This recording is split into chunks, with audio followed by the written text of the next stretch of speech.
Thank you. There we go. Thought I would remember and I would have forgotten. Hello, Pete. It's good to see you as Hello.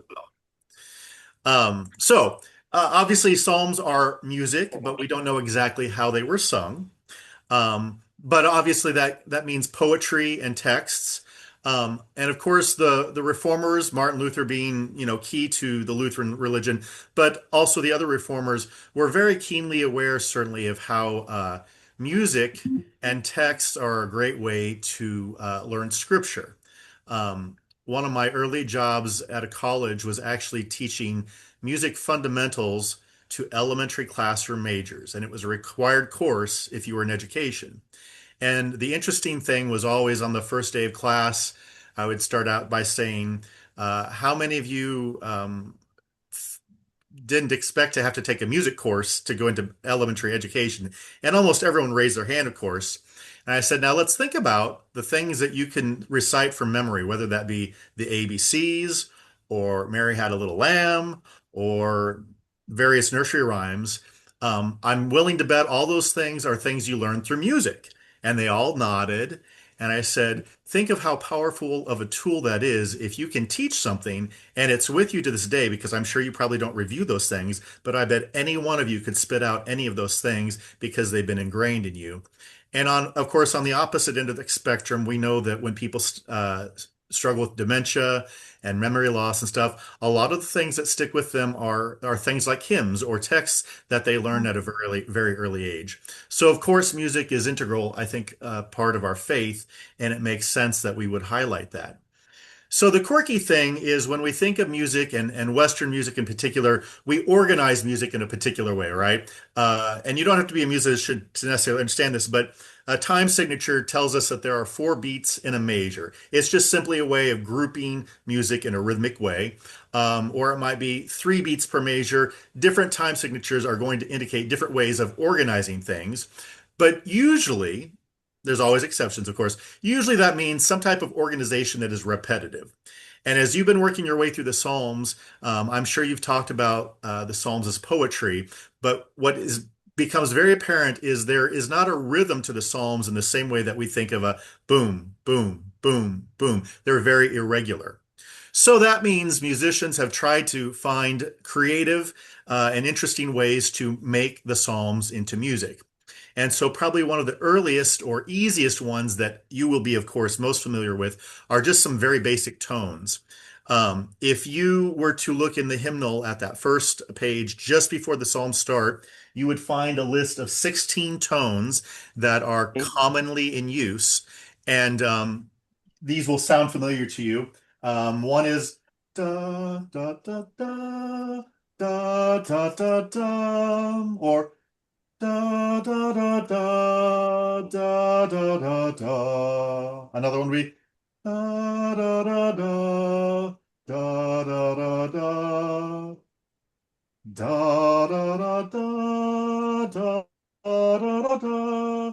So there are 16 versions of that, simple melodies that allow a text to be recited. That is, basically, you can go on as long as you want, and when you get to the end of a phrase, you bring it to an end. So if I want to chant on this song or this tone, I could sing a very long phrase and come to the end, and then I would go on to the next phrase. So this is something that is in very common practice, of course, if you come to church here and many other churches. That is a basic way of singing the Psalms. Now, from there, there's a variety of ways you can do that. And of course, different tones have different modalities. That is, they can be sort of happy or they can be sort of somber. And sometimes when we're looking at a particular text of the Psalms, people make choices about what tone might work best. Okay. And so it's very easy, of course, to open the Psalter. And I'm going to share this with you now. Let me pull up this. And I trust you can all see that on the screen. Is that correct? Yes. Yes. Okay. It's a little, yeah, there it is. So I'll even blow this up a little bit. And you can see here the ascribe to the Lord you gods, right? Yep. So the little pointing, this is called pointing. This is how we determine where the movement happens. Ascribe to the Lord, you gods. Ascribe to the Lord glory and strength. Ascribe to the Lord the glory due God's name. Worship the Lord in the beauty of holiness. This happens to be a double tone, and that just simply means that there are couplets of 1 and 2, 3 and 4, 5 and 6, etc. Some Sundays you'll notice that we alternate by verse. It could be ascribe to the let's say ascribe to the Lord, you gods, ascribe to the Lord glory and strength. And then the next verse would da da da da da da da da da da. So there are different ways of elongating those types of things. Then the other way that we add some element of repetition is by these refrains. Now, these refrains are actually organized in sort of the way that we organize Western music, if you will. And this is rhythmic. And if you were to not read this music, but if you were just to speak this, would one of you just speak this text that says the voice? Just speak it out Yeah. loud. The voice of the Lord is upon the waters. Okay, so I noticed you had rhythm in the way that you did that. You did not say it like this. The voice of the Lord is upon the waters. So speech has a natural rhythm. The voice of the Lord is upon the waters.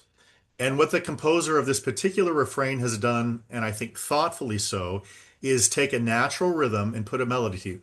So the rhythm is, the voice of the Lord is upon the waters. Now, of course, there's a little bit of elongation on, but essentially, the natural rhythm of the words sort of create a melody here that works. The voice of the Lord is upon the waters. And then when we chant the Psalms in worship, of course, there's a natural rhythm that isn't exactly precise, but if you've been around, you know it works pretty well. Ascribe to the Lord, you gods. Ascribe to the Lord glory and strength. I've never heard anyone saying, ascribe to the Lord, you, right? So there's a natural rhythm that occurs in that sensitivity and the way this is put together. And if you were here on Sunday, this was in fact the psalm that we did, utilizing a psalm tone that is common to the ELW and a refrain that is from kind of a warehouse, if you will, of refrains that we draw from. And so that allows us to think about rhythmically connecting something with a refrain to something that can be chanted. And of course, every verse is a little different. And that's the point of the chanting tone. Sometimes you need more time on that long tone. Hi, Mary. Good to see you. Sometimes you need more time to get to the end on some verses than you do on others. There are, of course, lots of ways you could do this. A soloist could chant this entire thing without the refrain. Oftentimes we do a dialogue. Lutherans love to sing, right? We want to place the singing among the assembly. You can do this sometimes without the refrain, or you can do it with the refrain. So there's a lot of variety in the way those psalms are done. Okay. Another way that is maybe a little bit more elaborate than what we tend to do with congregational song is something that would relate more in style to a Gregorian chant. And I'm going to give you an example of this here. Again, let me share my screen. And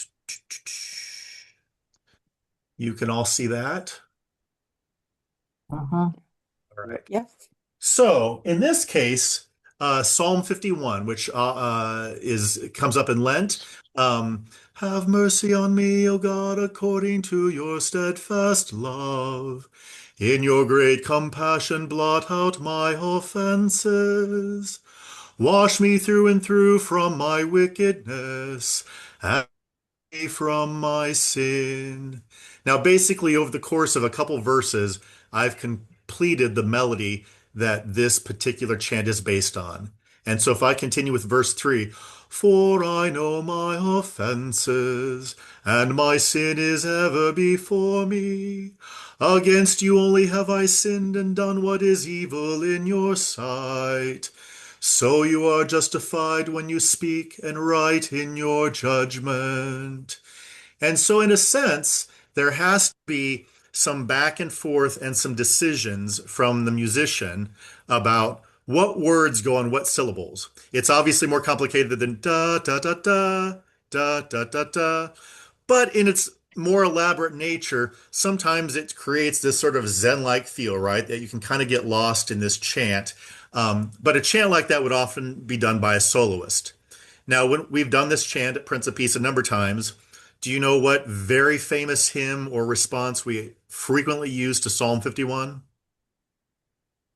No. Create in me a clean heart, O God, and renew a right spirit within me. So typically, when we've used this chant, we've used that with the congregation to respond every few verses, and that's often how we play that out. So that's an example of sort of a tone that's a little bit more elaborate than the ones we use from the hymnal, and based sort of on a Gregorian idea where you have chant, but it's a little bit more elaborate. The challenge of that is someone, in my case, it was me, had to take a translation of that and decide where those words fit in the particular translation that we use in the ELW, because as you, I know, have discussed, the Psalms are a translation, right? And we have multiple translations, even of our favorite Psalms. And so those are some decisions that leaders have to make. All right. Here is a more advanced chant. I'm first going to show you the way it looks in our hymnal, okay? And here that is. Can you all see Psalm 46? Uh-huh. All right. Yes. So if you were to just open the hymnal and turn to Psalm 46, this is the way it would be pointed. That is, it tells you where the breaks are. Um, God is our refuge and strength, a very present help in trouble. Therefore we will not fear though the earth be moved, and though the mountains shake in the depths of the sea, etc., etc. Right? We're very used to that. So a more elaborate form of chant is a form known as Anglican chant. Anglican chant is a more elaborate form of pointing. And so here you have an example of the chant that would be for Psalm 46 in this particular tradition. What you might notice is this is the tone da da da da da da da da da da da da da da da da da da da. Does that tune ring a bell? Yep. It kind of sounds like Mighty Fortress. It is, and you can see a tribute up here from Martin Luther. So it's not exactly the way we sing the hymn, but I'm going to play a recording of you now. This is more complicated because you see all these lines that break the words, the text up, right? And you see some of these dots. I want you to notice that the alignment of syllables kind of meanders around from verse to verse to verse to verse and changes. So I'm going to put this over here and still make it big enough that hopefully you can see it. And here is a recording of this chant.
Now I'm going to pause there for a second. Can you all hear that reasonably well? Mm-hmm. Yes. Good. Yeah. Yeah. Okay.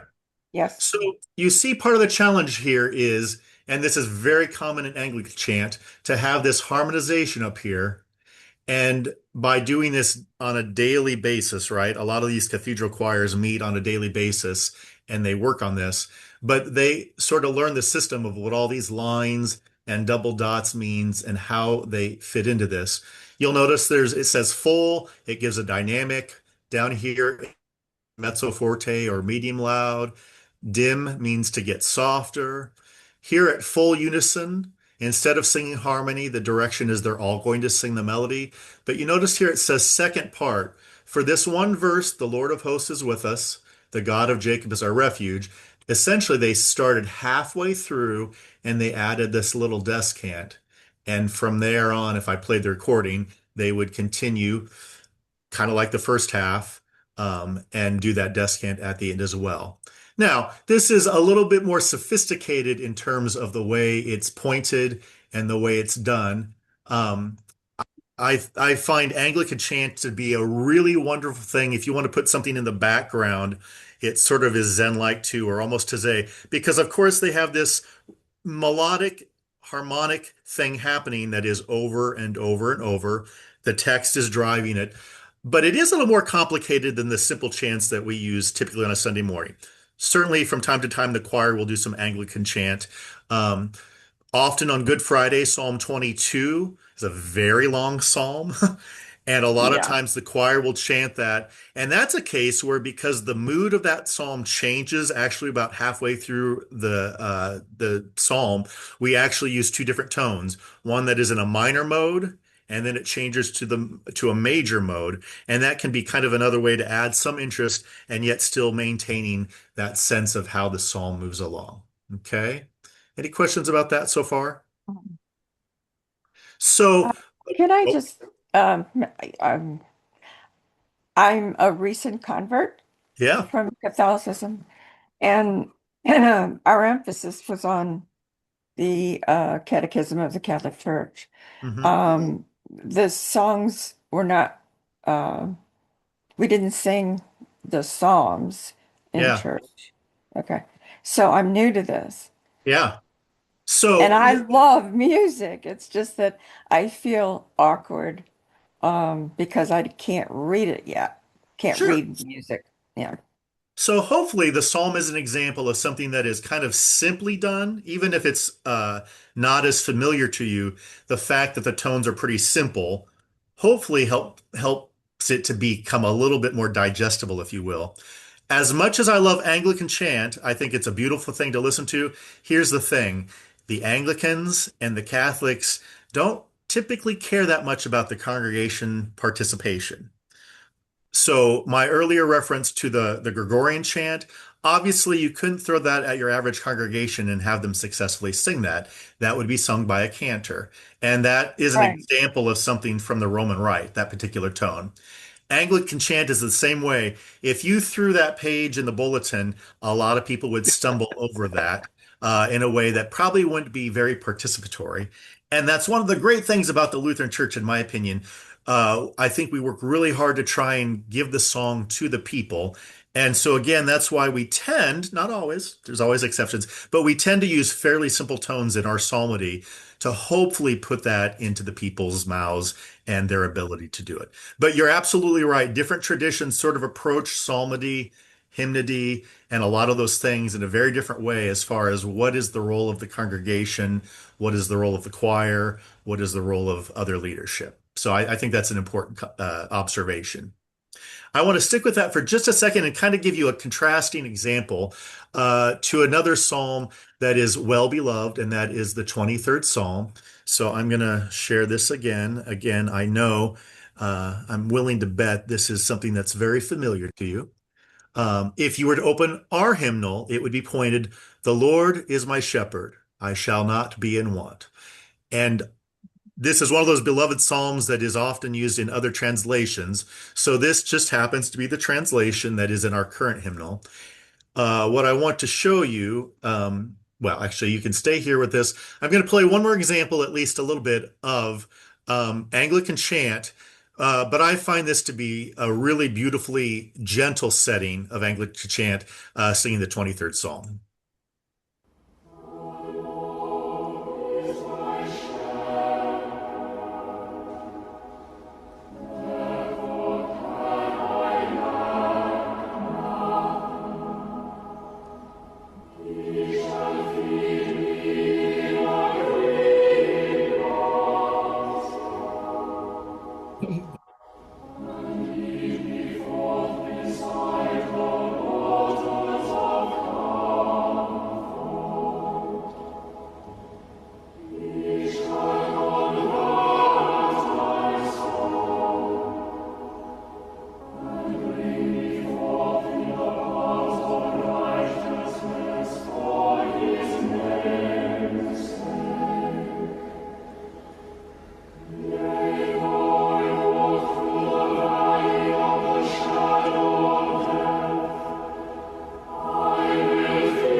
I'll pause it there. It's just, isn't that kind of mesmerizing? I had the chance to actually be in St. Paul's Cathedral many years ago, and I heard the choir sing that psalm in that particular setting. Beautiful, Yeah. except it was all about listening to it. And the whole service was like that. So it's beautiful on occasion. But again, I really love the fact that we make an effort to put the words and the music in the singer's mouths as well. Now, we were talking about rhythm. So, at some point, a certain gentleman by the name of Joseph Gelino came up with a different way of organizing rhythm. Um, it's sort of chant-like, but it's also sort of rhythmic in the way he sets up what happens here. And I'll share this again and point out kind of what's happening in this particular example. So, a Gelino psalm has rhythm to it in the way it's accompanied. And if you read music, this first line here in the accompaniment just has basic half notes that are moving along. And you see the text of the Lord is my shepherd. But you'll notice that in some cases, there are shorter notes and longer notes. And it seems a little strange the way it's lined up if you're used to reading music. So his idea was you would set a pulse that is constant, and then it would be up to the cantor to decide how to rhythmically organize this. And again, as I mentioned, speech, of course, has a natural rhythm. You wouldn't sing, "The Lord is my shepherd. There is nothing I shall want." But the Lord is my shepherd. There is nothing I shall want. Okay. So I'm going to play a little bit of this and you can follow along and kind of hear how this is sort of rhythmic and yet there's still some freedom. Um, and there is a refrain that goes with this. You'll hear it sung first and then they'll move into the psalm. But here's a bit of this.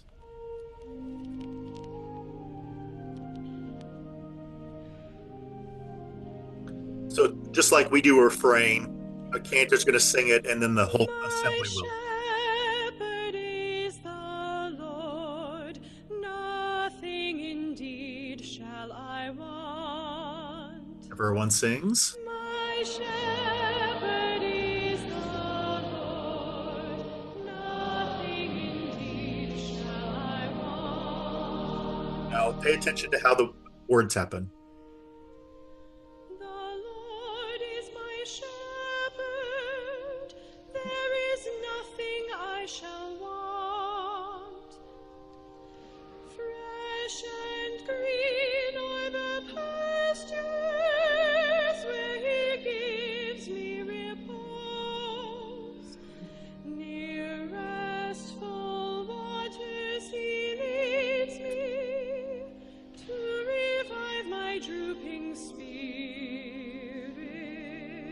And then I go back to the refrain that everyone My sings. shepherd is the Lord, nothing indeed shall I want. He guides me along the right path. He is true to his name. If I should walk in the valley of darkness, no evil would I fear. You are there with your crook and your staff. With these you give me comfort. And of course, it continues then with the refrain. But you can kind of see how it's a combination of both rhythmically organized and yet there's a certain amount of freedom. Again, it's designed very much for a soloist to do the verses and then a simple refrain, much like we would do that the congregation can respond on. So there are whole collections of Gelino psalms based on the man who sort of created the system of pointing and singing them as well. Okay? So those are kind of a lot of different forms of psalms that rely on reciting tones or some freedom in a way that's trying to make something that is disorganized, if you will, or not metered in a way that is perfectly from verse to verse the same, um, make it work. So then that takes us to what I would call through composed psalms. And I'm going to show you an example here of what we have in our hymnal for Psalm 95. So in this case, you don't have to worry about the pointing so much, but the text is, "Come, let us sing to the Lord. Let us shout for joy to the rock of our salvation. Let us come before God's presence with thanksgiving and raise a loud shout to the Lord with psalms." Now, you could chant this, of course, with a tone like we would do. But if you've attended any of our services of morning or evening prayer, you'll know that the Psalms are an important part of that. So here's an example of Psalm 95 in a through composed way. What that simply means is, as a composer, I'm going to pay attention to singing the text. I'm not going to try and truncate it, but that means I've got to create a melody that is going to be different from time to time. It's not exactly like a verse repeated by the same verse, melody, etc. There are going to be similarities, certainly, but because the verses are different in terms of syllables from time to time, that means I've got to give some special attention. So the other element of this is you will notice there's a refrain here, and then you see the one, which is the first verse of that. So here's how this psalm would go. Feel free to sing if you want along, and I'll see if I can move and sing at the same time. But come, let us sing to the Lord. Let us shout for joy to the rock of our salvation. Let us come before God's presence with thanksgiving and raise a loud shout to the Lord with songs. For you, Lord, great God, and a great ruler above all gods. Come, let us sing to the Lord. Let us shout for joy to the rock of our salvation. In your hands are the caverns of the earth. The heights of the hills are also yours. The sea is yours, for you made it, and your hands have molded the dry land. Come, let us sing to the Lord. Let us shout for joy to the rock of our salvation. Come, let us worship and bow down. Let us kneel before the Lord our Maker. For the Lord is your God, and we are the people of God's pasture, and the sheep of God's house. Come, let us sing to the Lord. Let us shout for the rock of our salvation. So here's an example of trying to be attentive to what happens in terms of music and particularly text, where syllables can't just repeat under the same music as the song goes on. So a way to have one foot in both worlds, if you will, there's a refrain that sort of summarizes a psalm. It's like the refrains we use on Sunday morning as well. That come, let us sing to the Lord, let us shout for joy to the rock of our salvation. That occurs frequently in there. So there's sort of this block that you get to and like, oh, that sounds familiar. I think I can sing that part. Whereas all the other verses are singing the text of the psalm as it were, but because the syllables are different from verse to verse, obviously there's not an exact repetition. Okay, so that would be an example of what we call a through composed psalm. It starts and it ends on this journey, and that journey can take you on all sorts of wild rides up and down various melodies. Again, though, the composer was thoughtful to try and give you some little nugget that you would find familiar with that refrain. Okay? Yeah. That kind of reminds me of some of the hymns of praise we do. We have Exactly. a refrain and verses that are similar but not quite the same from We refer to these for as each one. canticles. A canticle is a kind of a fancy church word for hymn or chant, typically with a biblical text. So if you think of this is the feast or glory to God, various texts like that, as Pete you just said, that we sing on a regular basis. But and there's often repetition or maybe there's a refrain, but there's a whole series of text that kind of varies throughout the whole thing. And so it's not necessarily exactly the same. But of course, composers have been setting these for hundreds of years. And of course, we have a whole library of music that we can draw from, which is really great. Another canticle that I won't sing or make you sing all the way through. This occurs in evening prayer is Psalm 141. And again, a text that you probably are familiar with. O Lord, I call to you, come to me quickly. Hear my voice when I cry to you. Let my prayer rise before you as incense, the lifting up of my hands as the evening sacrifice. And that translates to this setting that is sung every time we do evening prayer.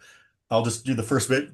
Let my prayer rise before you as incense, the lifting up of my hands as the evening sacrifice. And then all the verses are a little different. O Lord, I call to you, come to me quickly. Hear my voice when I cry to you. And then we have that refrain again and it's inserted so that hopefully you feel some little bit of nugget that you can go back to. You'll see group two are all, group one are all. Some of these are designed, for alternation so that maybe the entire assembly isn't doing it. You get to the end of the canticle and you have all singing the glory be to the Father, to the Son, and to the Holy Spirit. And then they bring in that refrain one last time.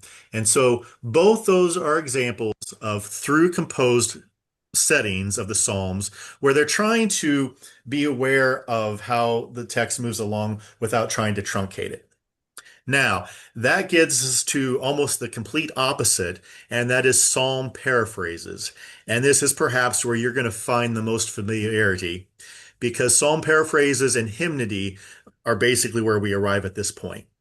Psalm 46 we've already looked at. Okay, it's the A Mighty Fortress Psalm, right? And in a sense, when we think about a mighty fortress, when we sing that hymn, that essentially is a psalm paraphrase.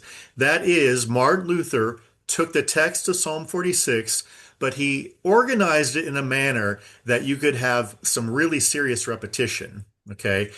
In the case of A Mighty Fortress, the tune Ein feste Burg, we have an A, form. What that means is we have a melody. Da da da da da da da da da da da da da da da da da da. We would call that A.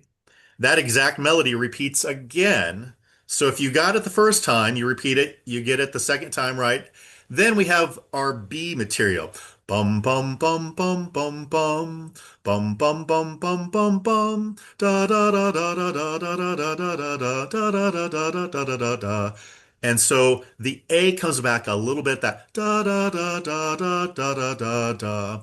And the point of that is, of course, Luther was very interested in putting the liturgy into the mouths or the hands of the people, right? Liturgy means the work of the people. And so he is famous, of course, for writing numerous hymns, a lot of them based on psalms. But the idea is there's enough repetition that it's very easy. And if you have a melody that repeats enough times and you sing it enough, that is how you start to sort of embed a lot of those texts.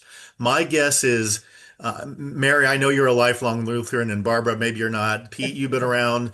I bet most of you could sing A Mighty Fortress practically from memory, right? Because there's enough repetition to Close. it. And and even if you couldn't do it all by yourself, if you were in a group of people that you probably could get all the way through it with just a few little hints here and there. And that was part of the love and belief of Martin Luther, right? Wanting to put the text in the people's hands, if you were. So I'm going to give you a couple examples of how we take that and play with the Psalms on that. The first example I'm going to show you is from a collection by Hal Hobson. Um, he did a whole collection of the Psalms based on familiar melodies. You could do this in a variety of ways, but this particular one is organized in a way where a refrain exists that everyone would sing, and then the verses would be sung probably by a soloist or a choir. But he chose familiar hymn melodies. Now, you can rate how familiar it is or not, but I can tell you at least in this collection, a lot of the melodies are somewhat familiar. This particular one goes like this. God the Lord of hosts is with us, Jacob's God the Lord of all. That's the refrain, okay? That would be sung probably by the cantor, and then everyone would sing it, so everyone has that solid. Then he uses that same melody for the verses. God our strength and mighty fortress, God our refuge day and night. God whose promise is deliverance, God whose law is truth and light. Through the earth with fear may tremble, none can shake God's boundless might. Refrain! God the Lord of hosts is with us, Jacob's God the Lord of all. And so again, the idea of this is to put this in the hands of the people in a very easy way. Now, let's talk about the challenge here. If I put the psalm in a paraphrase, what are some of the realities of what happens to the text versus how it is in the hymnal if you just looked up Psalm 46? Remind you, I won't pull it up for you, but if you were to look this up in the hymnal and just go to Psalm 46, what you would find is the text is, God is our refuge and strength, a very present help in trouble. Therefore we will not fear, though the earth be moved, and though the mountains shake in the depths of the sea, though it's et cetera, et cetera. So there's a fundamental thing that happens here when I start doing a paraphrase. Do you know what it is? Well, trying to fit the words into, especially if you're repeating melodies or something, the words aren't necessarily going to fit nicely. Right. Bingo. You So have to leave them out. exactly. So that means the text writer is taking the gist, for lack of a better word, of the psalm, right? I can't sing it exactly the way the words are, but can I get what the meaning, what does the psalm mean in verse 1 and 2? How might I paraphrase that or summarize it would be another way of saying it in a rhythmic way that works for our Western way of organizing music. Bum bum bum bum bum bum ba da da da da da dum ba da dum bum bum bum bum. If I want to use that rhyme scheme, that means I have to be really thoughtful as a poet about what words I use Mhm. to summarize Psalm 46, but to do that over and over and over, because I'm going to repeat that same melody. I'm not going to change it with every verse the way the psalm exists in the hymnal as we see it. Now, the truth is, the psalms weren't written in English to begin with. So even what we have in our hands is a translation. And as you well know from maybe a version of Psalm 23 that you love dearly, the King James Version isn't quite the same version that is in our current hymnal, that uses the New Revised Standard Version. And you may or may not be aware, but just recently the ELCA moved to a updated version of the New Revised Standard Version, trying to update. So all those things come into play when we start talking about those things. A mighty fortress, as much as we think of this as this original thing, is a paraphrase. Martin Luther took the text of Psalm 46 and he summarized it in order to make a mighty fortress as we know it as well. So this is certainly nothing new. And maybe we think the example I just gave you is like, oh, I don't know, that's taking a little too much liberty. Well, the truth is Martin Luther did it, and lots of reformers did it. Wesley did it, and all sorts of people. Again, with the idea of trying to place the texts of these important biblical passages in the hearts of the people. Remember, we have access to books and online resources that just weren't so back in the day. How did you teach people scripture? If they Or or repetition. oral, exactly, oral tradition. And the best way to do that was to sing it. Okay. Um, I'll show you a couple other examples of how this kind of plays out that sort of emphasizes this. And that is, here's the version we tend to sing on the left. A mighty fortress is our God, a sword and shield victorious. Another version in our actual hymnal that is right next to this first text is, a mighty fortress is our God, a bulwark never failing. So you could take these both and examine them side by side and realize these are both English translations of a German hymn written by Martin Luther that was a translation of Psalm 46. Now, someone else in another desire to make this easy to do created a collection of texts that again are paraphrased, but he paired them to even simpler tunes. In this case, it's God is our hope and strength. In need his help is near. Though earth should shake and mountains break, we will not ever fear. Though waters rage and foam, seas rise and mountains cower, the Lord of hosts is with us still, and Jacob's God our tower. And so here's another version, another paraphrase of Mighty Fortress, or what is really Psalm 46. We've looked at Psalm 23. If you know this hymn, The King of Love, it is a paraphrase of Psalm 23. The King of Love, my shepherd is, whose goodness faileth never.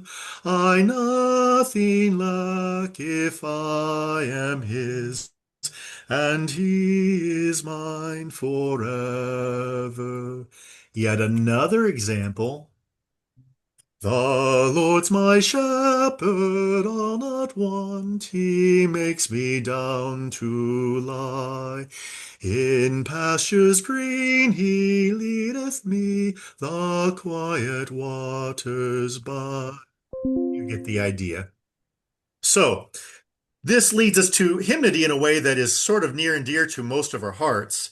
But it's kind of amazing when we think about the various ways these texts, the Psalms, are translated and sort of become part of our tradition, and yet they find a way to embed themselves in our hearts and our minds. And as I mentioned at the very beginning, oftentimes with people who struggle with dementia and memory loss, these texts find a way of sticking there and staying and offering comfort. And of course, we know there's all sorts of moods. There's psalms of praise, there's psalms of lament. And a lot of hymnody that we know really has connection to the psalm. Sometimes it's very direct. Sometimes it's trying to express the text as closely as possible. And sometimes they're just glimmers of text that appear in the psalms that have become part of hymnody that we know. But it's all an attempt of us musicians trying to get those texts embedded in your heart and in your memory banks. So I'm going to have to end there. I have a few minutes if you have any questions. And unfortunately, though, I need to run to evening prayer in a few minutes. But I appreciate you joining me this evening. And hopefully, maybe you learned something new or interesting or heard the psalm in some other way. Do you have any last questions? If you just have another minute or two of comments or thoughts? Do you have any idea how many or how much of the Psalms is in hymns? Because I know some of them probably wouldn't really be appropriate hymns I for can us anyway, but find I can find references that have almost every psalm at some point a reference to a hymn. Now, it may not be a hymn really. that you know and love dearly, but most every psalm has texts that, and of course, there's a lot of overlap. I mean, psalms of praise share similar texts. Psalms of comfort, have same allusions to. But yes, the psalms, as well as, of course, other biblical passages, find their ways into what is literally millions and millions of hymns if you really started collecting them. Hmm. Any other questions, thoughts? Just a quick Those comment. those No, go ahead. Go ahead. Go ahead, Mary. Yeah. the Psalms of retribution, uh, are they lilty?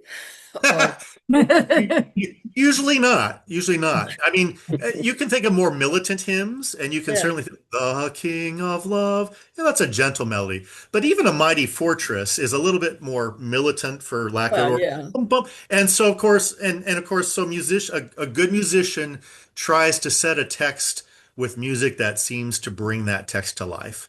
And so there are some really warlike ones. sure, sure. Yeah, We yes, don't, absolutely. do we just not Yeah. do those many? No, that's not, those aren't hymns we tend to use in the Lutheran Church. Yeah, So yes, yeah, but they but exist. Yeah. but is it in the psalmody? It's there. Yeah. Oh, Yeah. absolutely. Absolutely. Okay. Yeah. Kathy? Oh, I was just going to make a quick comment. I know you're trying to leave quickly. Um, I volunteered at a nursing home for quite a while, about 15 years ago, a couple of years. And one of my jobs was to get the patients to their religious service, whether it was Protestant or Catholic or, you know, well, even the Alzheimer's patients were invited, and I wondered why. And I had a friend who didn't know me anymore, but she happened to be in that service, and the pastor, or the what do they call the person that was in charge of a religion at the nursing home, said, just Mhm. wait, just wait. Well, my friend just knew every word to every song and sang it to the top of her and I was completely taken away by it. Yeah. And Yeah. yet she couldn't remember who I was, and we had worked on boards and projects forever. This was in Ann Arbor. It just moved me to the point where I'll never forget it. Yeah. Yeah. It's a powerful thing. All right. I appreciate your joining me this evening. I'm sorry I have to run. I could talk for several hours more about this, but I have to go lead evening You prayer and then should go to have a council recorded meeting. it. It is Maybe I can amazing. It's maybe I amazing. can skip the council meeting and we can come back together. Yeah, that sounds good. All It right. does. Thank All you right. very Thank you much. everyone so much. Enjoy the Thank rest of you. your. Yeah. All right. Thank Take care. you. Thank Yep. you. Bye. Yes. Bye-bye. Bye.